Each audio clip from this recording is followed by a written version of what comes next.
Reserve bank of India ने मौद्रिक नीति समिति यानी मॉनेटरी पॉलिसी कमेटी की बैठक में इस बार भी रेपो रेट में कोई भी चेंजेस नहीं करने का फैसला किया है। ऐसा लगातार 10वीं बार हुआ है जब आरबीआई ने रेपो रेट को बिना किसी बदलाव के सेम एज इट इज ही रखा है। यहाँ रेपो रेट को 6.5% पर ही रखा गया है। रिजर्व बैंक के गवर्नर शक्तिकांत दास की अध्यक्षता वाली कमेटी ने एमपीसी मीटिंग के आखिरी दिन यानी आज 9 अक्टूबर को अपने इस फैसले की जानकारी दी। आपको बता दें कि ये मीटिंग 7 अक्टूबर से स्टार्ट हुई थी। इस वीडियो में हम जानेंगे कि मॉनेटरी पॉलिसी कमेटी क्या होती है, कैसे काम करती है, इसे क्यों बनाया गया है, इसके मेंबर्स यानी सदस्य कैसे अपॉइंट होते हैं, इस कमेटी के क्या मैंडेट हैं, सरकार और आरबीआई की क्या इसमें भूमिका है, इसके डिसीजन का मैक्रो इकोनॉमी साथ ही माइक्रो इकोनॉमी पर क्या असर पड़ता है, इसके डिसीजन कैसे इन्फ्लेशन यानी महंगाई को कंट्रोल करते हैं, या इस कमेटी से रिलेटेड इन्फ्लेशन टारगेटिंग यानी मुद्रास्फीति लक्ष्यीकरण क्या है, साथ ही इससे रिलेटेड रेपो रेट आखिर क्या है और यह कैसे इन सारे टारगेट्स को अचीव करने में मदद करता है। इस बार आज की मीटिंग में आरबीआई के 6 सदस्यों वाली मॉनेटरी पॉलिसी कमेटी में 5:1 के रेशियो में रेपो रेट में बदलाव न करने का फैसला लिया गया, यानी 6 में से 5 मेंबर्स रेपो रेट को 6.5% पर ही बरकरार रखने के लिए एग्री थे। आरबीआई की एमपीसी मीटिंग हर 2 महीने में होती है और इसमें आरबीआई गवर्नर समेत 6 मेंबर्स महंगाई, इन्फ्लेशन जैसे अन्य मुद्दों और नियमों में बदलाव पर बातचीत और विचार विमर्श करते हैं। आपको बता दें कि रेपो रेट का सीधा असर बैंक से लिए जाने वाले लोन जैसे home loan, personal loan, auto loan लेने वाले कस्टमर्स पर पड़ता है। रेपो रेट कम होने से लोन की ईएमआई घट जाती है और अगर रेपो रेट बढ़ जाता है तो ईएमआई अपने आप बढ़ जाती है, क्योंकि आपने देखा होगा अक्सर कि ईएमआई जो है आपके रेपो रेट से ही अटैच्ड होती है। दरअसल सेंट्रल गवर्नमेंट ने इसके लिए लास्ट ट्यूसडे को यानी पिछले मंगलवार को मॉनेटरी पॉलिसी कमेटी की 7 से 9 अक्टूबर को आरबीआई की मॉनेटरी पॉलिसी असेसमेंट यानी मौद्रिक नीति समीक्षा से पहले ही 3 बाहरी सदस्यों को अपॉइंट किया था और उन्हें 4 साल के लिए अपॉइंट किया गया था। अब हम शॉर्ट में मॉनेटरी पॉलिसी कमेटी के हिस्टोरिकल बैकग्राउंड के बारे में जान लेते हैं। दरअसल मॉनेटरी पॉलिसी कमेटी का गठन इंडियन रिजर्व बैंक एक्ट 1934 के तहत 2016 में किए गए अमेंडमेंट के बाद किया गया था। इसको बनाना आरबीआई के इन्फ्लेशन टारगेटिंग ढांचे में एक बड़े चेंजेस का हिस्सा था, जिससे मॉनेटरी पॉलिसी बनाने में ट्रांसपेरेंसी, अकाउंटेबिलिटी, ऑब्जेक्टिविटी और मल्टीपल अप्रोच को बढ़ाया जा सके। वहीं अब इसके ऑब्जेक्टिव्स की बात करें तो एमपीसी का प्राइमरी ऑब्जेक्टिव इकोनॉमिक डेवलपमेंट के उद्देश्य को ध्यान में रखते हुए मूल्य स्थिरता यानी प्राइस स्टेबिलिटी को बनाए रखना है। इसका कार्य इन्फ्लेशन यानी मुद्रास्फीति को एक फिक्स टारगेट के भीतर ही कंट्रोल रखने के लिए mainly policy rate, repo rate को निर्धारित करना होता है। अगर एमपीसी के कंपोजिशन की बात करें तो इसमें 6 सदस्य होते हैं, आरबीआई के 3 सदस्य और सरकार की तरफ से 3 सदस्य।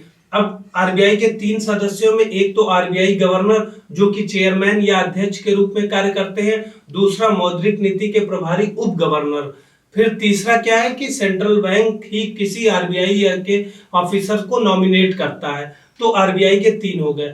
फिर भारत सरकार द्वारा नियुक्त 3 बाहरी सदस्य होते हैं, ये मेनली इकोनॉमी या इससे रिलेटेड फील्ड के एक्सपर्ट्स होते हैं। इनका अपॉइंटमेंट 4 साल के लिए किया जाता है और वह पुनर्नियुक्ति यानी रीअपॉइंटमेंट के लिए एलिजिबल नहीं होते हैं। इनके डिसीजंस मेजॉरिटी से लिए जाते हैं, जिसमें प्रत्येक सदस्य यानी प्रत्येक मेंबर के पास 1 वोट होता है और अगर टाई हो जाता है यानी बराबरी की स्थिति होती है तो आरबीआई के गवर्नर के पास डिसिसिव यानी निर्णायक वोट होता है।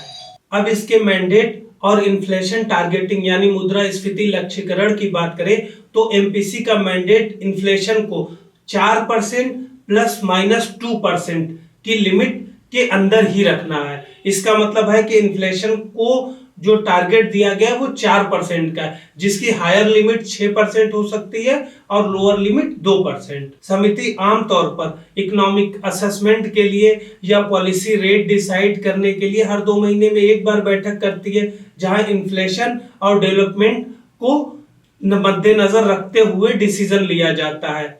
आरबीआई एक्ट के मैंडेट के हिसाब से कमेटी को कम से कम 1 साल में मिनिमम 4 बार अपनी बैठक करना जरूरी होता है। आपको बता दें कि मॉनेटरी पॉलिसी कमेटी के एस्टेब्लिशमेंट से पहले मॉनेटरी पॉलिसी से रिलेटेड जो भी डिसीजन होते थे वो आरबीआई गवर्नर डायरेक्ट लेता था और वह खुद ही उसके लिए अकाउंटेबल होता था।